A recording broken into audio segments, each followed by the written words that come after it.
Unbound Theatre presents Alice in Wonderland by Lewis Carroll.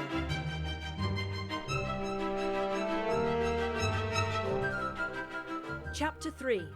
A Caucus-Race and a Long Tail. They were indeed a queer-looking party that assembled on the bank. The birds with draggled feathers, the animals with their fur clinging close to them, and all dripping wet, cross and uncomfortable. The first question, of course, was how to get dry again. They had a consultation about this, and after a few minutes it seemed quite natural to Alice to find herself talking familiarly with them, as if she had known them all her life. Indeed, she had quite a long argument with the Lory, who at last turned sulky and would only say, "I'm older than you and must know better." And this Alice would not allow without knowing how old it was, and as the Lory positively refused to tell its age, there was no more to be said. At last the mouse, who seemed to be a person of authority among them, called out, "Sit down, all of you, and listen to me. I'll soon make you dry enough." They all sat down at once, in a large ring, with the mouse in the middle. Alice kept her eyes anxiously fixed on it, for she felt sure she would catch a bad cold if she did not get dry very soon. Are you all ready? This is the driest thing I know. Silence all around, if you please. William the Conqueror, whose cause was favoured by the Pope, was soon submitted to by the English, who wanted leaders and had been of late much accustomed to usurpation and conquest. Edwin and Morcar, the Earls of Mercia and Northumbria. I beg your pardon, did you speak? Not I. I thought you did. I proceed. Edwin and Morcar, the Earls of Mercia and Northumbria, declared for him, and even Stigand, the patriotic Archbishop of Canterbury, found it advisable. "Found what?" said the duck. Found it. Of course, you know what it means. "I know what it means, well enough. When I find a thing, it's generally a frog or a worm. The question is, what did the Archbishop find?" The mouse did not notice this question, but hurriedly went on. Found it advisable to go with Edgar Atheling to meet William and offer him the crown. William's conduct at first was moderate, but the insolence of his Normans... How are you getting on now, my dear? It continued, turning to Alice as it spoke. "As wet as ever. It doesn't seem to dry me at all." "In that case," said the Dodo solemnly, rising to its feet, I move that the meeting adjourn for the immediate adoption of more energetic remedies. "Speak English," said the eaglet. "I don't know the meaning of half those long words. And what's more, I don't believe you do either." And the eaglet bent down its head to hide a smile. Some of the other birds tittered audibly. What I was going to say was that the best thing to get us dry would be a Caucus-Race. "What is a Caucus-Race?" said Alice. Not that she wanted much to know, but the Dodo had paused as if it thought that somebody ought to speak, and no one else seemed inclined to say anything. Why, the best way to explain it is to do it. And, as you might like to try the thing yourself some winter day, I will tell you how the Dodo managed it. First, it marked out a race course, in a sort of circle. The exact shape doesn't matter. And then all the party were placed along the course here and there. There was no 1, 2, 3 and away, but they began running when they liked and left off when they liked, so that it was not easy to know when the race was over. However, when they had been running half an hour or so, and were quite dry again, the Dodo suddenly called out, "The race is over!" And they all crowded round it, panting. The duck asked, "But who has won?" This question the Dodo could not answer without a great deal of thought, and it sat for a long time with one finger pressed upon its forehead, the position in which you usually see Shakespeare in the pictures of him, while the rest waited in silence.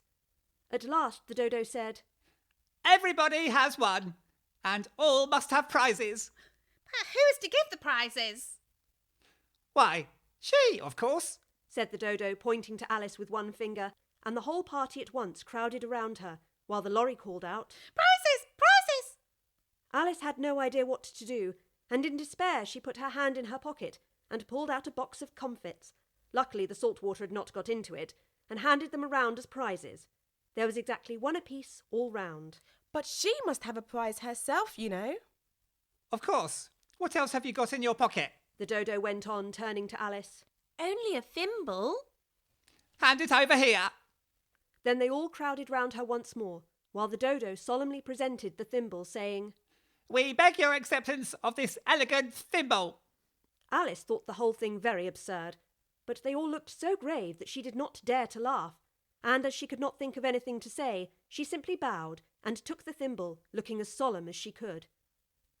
The next thing was to eat the comfits.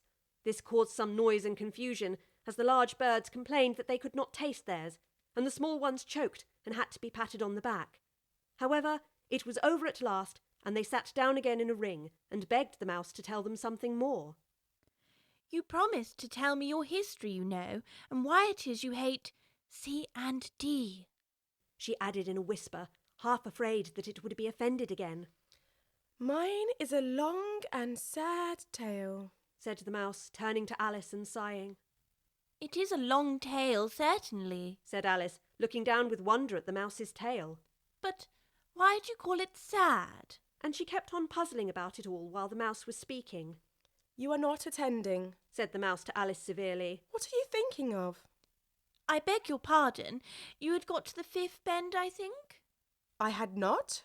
A knot? Said Alice, always ready to make herself useful, and looking anxiously about her. Oh, do let me help undo it. Oh, I shall do nothing of the sort. You insult me by talking such nonsense. I didn't mean it, but you're so easily offended, you know. The mouse only growled in reply. Please come back and finish your story. Alice called after it, but the mouse only shook its head impatiently and walked a little quicker.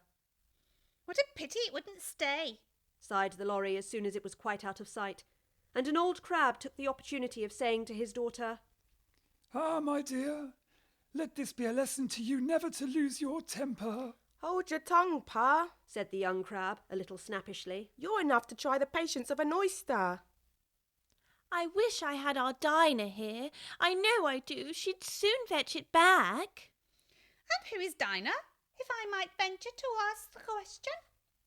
Alice replied eagerly, for she was always ready to talk about her pet. Dinah's our cat, and she's such a capital one for catching mice you can't think. And oh, I wish you could see her after the birds. Why, she'll eat a little bird as soon as she looks at it. This speech caused a remarkable sensation among the party. Some of the birds hurried off at once. One old magpie began wrapping itself up very carefully, remarking, I really must be getting home. The night air doesn't suit my throat. and a canary called out in a trembling voice to its children. Come away, my dears. It's high time you were all in bed. On various pretexts they all moved off, and Alice was soon left alone. I wish I hadn't mentioned Dinah. Nobody seems to like her, and I'm sure she's the best cat in the world. Oh, my dear Dinah, I wonder if I'll ever see you any more. And here poor Alice began to cry again, for she felt very lonely and low-spirited. In a little while, however, she again heard a little pattering of footsteps in the distance, and she looked up eagerly, half hoping that the mouse had changed her mind and was coming back to finish her story.